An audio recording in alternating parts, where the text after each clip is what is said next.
Ang Hello, hello! ganda-ganda ng Update ka na. Ganito araw. po nangyayari 'pag nagble-blackout sa'min. Nagkakaroon talaga ng galaan.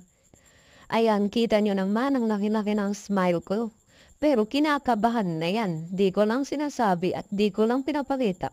Kasi nga takot din yung mga kasama kong 'yan.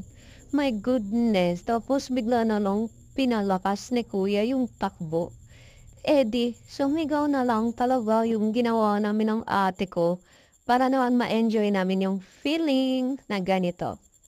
Ayan, kita niyo naman kahit natatakot ako, pinapalakas ko na ng loob ko kasi yung ate ko matatakotin naman din yan eh.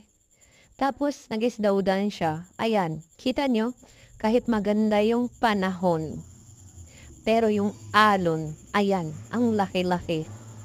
Pero okay lang, nag-enjoy naman yung blackout namin. Ayan, nakapag-bonding kami at nakapag-boat ride kami. Oh, kita nyo yan? Hawak pa morte. Pumapit ka lang. Ayan. Kaya, kayo, pag nagda-blackout, dapat may enjoyment kayo. Ganito dapat gawin nyo. Yan lang. Update lang ako. Thank you. Bye-bye po.